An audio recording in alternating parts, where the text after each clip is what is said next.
all I can say is that when I was on the Foreign Affairs Select Committee, we went to Donetsk in 2018.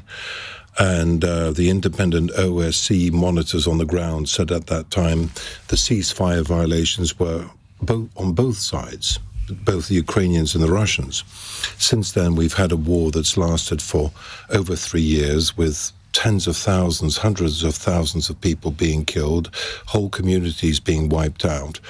And I think that we've reached a sort of logjam. I think that anybody who is attempting to try to bring both sides round the table and try to negotiate some form of a ceasefire, at least we should wait to see what the outcome of these negotiations are before we comment on them in a negative way. And we mustn't I know that there are many Labour and Lib Dem MPs who have a pathological dislike and distaste of President Trump. Quite a lot of Conservatives. But we mustn't allow that personal judgment to cloud our own judgment. And the only thing that worries me is that when we have done international things, and Keir Starmer is talking about... Keir Starmer is talking about putting British boots on the ground and all the rest of it. My only concern is, having been a British Member of Parliament for 19 years, it's when we have gone into foreign operations without the acquiescence of the Americans, whether it's Suez or whether it's Libya, that's when things have gone badly for us. And badly with the Americans history has proved that. And let's not forget, it's not just President Trump, it's also actually the US Congress and the US Senate. So far, I haven't heard any contradictory perspectives from the US Congress or the Senate to President Trump's attempts to further a peace deal. And we have to take that as a common American perspective. Will Stone. So when you're talking about Labour ideologies, I think Keir is the only person who has been showing real leadership on this. We have been negotiating with the Trump administration. He's been over there. He's been bringing people to the table.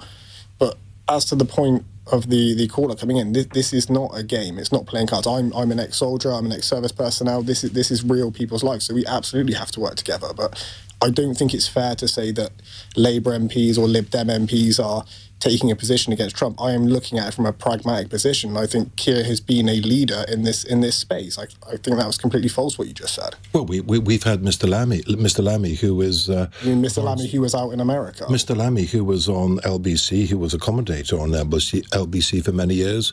Our Foreign Secretary has made the most extraordinary undiplomatic public... But he's still out there negotiating now, isn't he? President of America. And well, he's not alone in that. Well, I mean, the Vice President... Very, very rare for a Foreign Secretary to have made those sort of comments. The Vice President, J.D. Vance, said some very horrible things about Donald Trump until he changed his mind. But what I worry about the comment is that I think that this idea that Trump has played a blinder or there's this kind of 4D chess going on, I think that's in some senses our kind of coping mechanism, because we just can't believe about some of the things that he said over the last few years. I think it's very easy to say don't be outraged by Trump's comments, but when he is calling Zelensky a dictator, when he is treating him, humiliating him in the White House that we saw very, very recently, cutting off aid, cutting off intelligence, which absolutely would have caused people to die.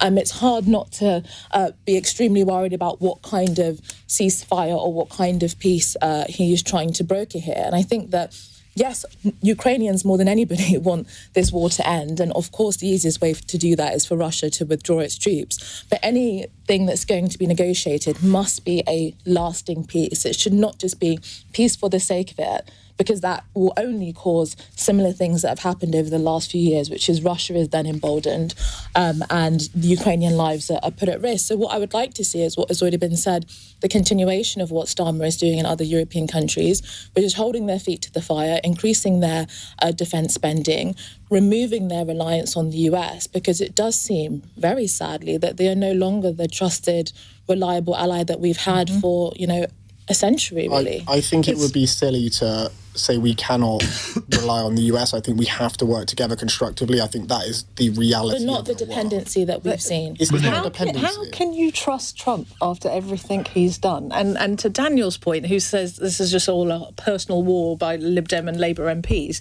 I say judge the man by his actions. And I have to agree, I have to say, it's unusual for me to agree with everywhere that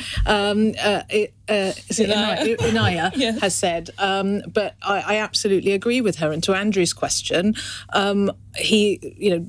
Trump's actions to withdraw intelligence and military aid has resulted quite clearly in more Ukrainian innocent lives being lost. He has undermined an ally, the democratically elected president of it's a Western democracy that we're all trying to defend.